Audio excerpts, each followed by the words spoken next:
Hey guys, it's Jade, and we are live at South by Southwest. In case you can't tell, there are some greenery, beautiful trees behind us. So yes, we are in fact in Austin, Texas, and not in Minnesota. And I want to introduce you to my friend Chase. He is from the Shelters. We've been enjoying Rebel Heart a lot, man. Oh, thank you. Yeah. So you're down in South by Southwest. Is this first time? It's our first time at South by.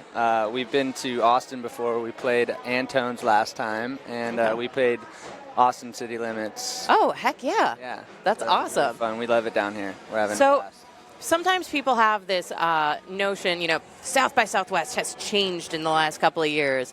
What is it about South by Southwest that makes you keep coming back?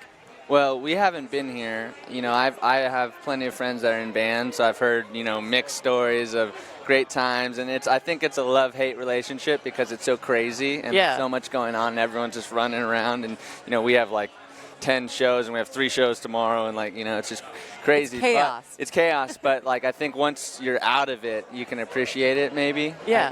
I don't know yet. I'll find out by the end of it, but I think that's how I'll feel. I think in the thick of it, you're kind of like, oh God, I just want to sleep or whatever, I can't believe not half of the people here are probably just hungover from the night before and craziness and tired from working and whatever. But I think it's a grind. This is like real rock and roll. Yeah. This isn't and you get up on different stages and make it work. It's not always your perfect sound check at 2 and then you have the whole day and then you get there and your stuff's there. It's all right, you have to use none of your stuff, and can you play this pink guitar, and then you just plug in and go. Yeah, I like that. Cool. Yeah, it is rock and roll. I've got a little game here.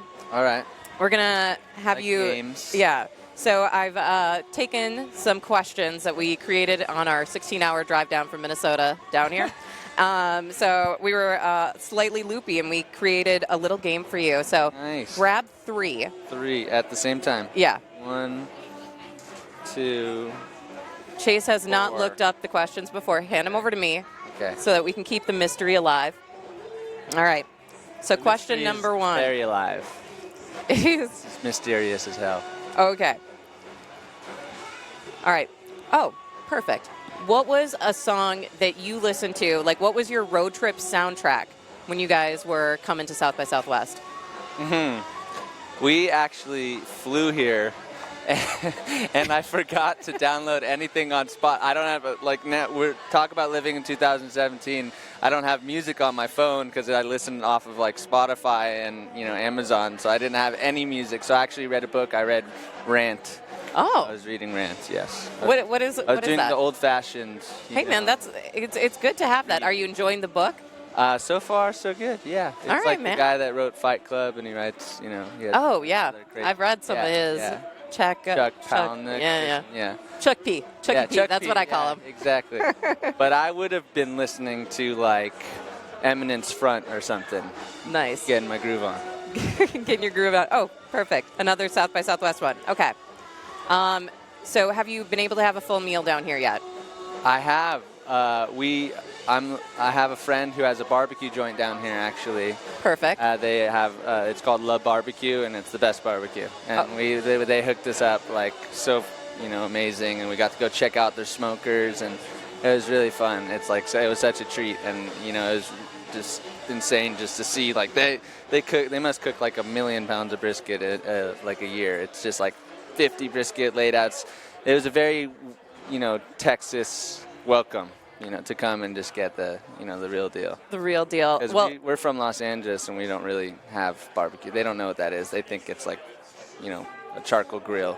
It's a lot more of the fruit and yogurt bowls. Yeah, there's a lot more acai bowls going on. Jacob, our bass player, is basically all he eats. Well, we're very excited about the album, Rebel Heart from the Shelters, and we've been enjoying talking to you, Chase. I have one last question for you. Oh. We've been collecting stories about Prince now that we're coming on sort of the year of his death, and we're just asking if anybody has a story or if there's a certain Prince song that you have listened to. Do you have any sort of connection to Prince that you can think of? Well, I think he's an amazing musician. I heard a story about that concert because Tom Petty produced our record. Yeah. You know, Tom actually told me a story one time about, you know, there's that at the concert for George when they played.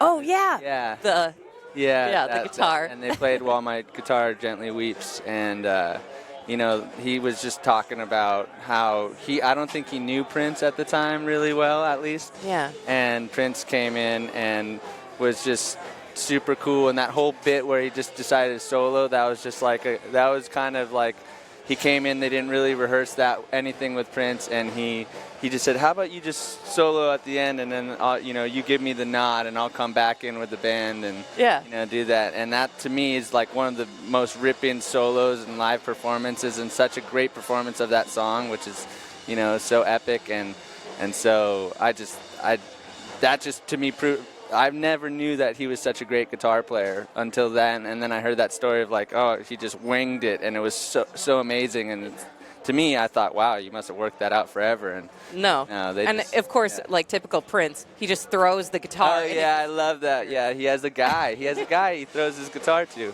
That's amazing. This guy always caught his guitar. So if you could do one epic move at the end of your show, what would that epic move be? Well, last night we just played this party, and Lemon Twigs played after us. Oh, yeah. Who are really... They're very into the showmanship, lots of high kicks. The dude literally did a backflip at the end of the show. I mean, it was like, we were all just watching. I'm like, what is happening?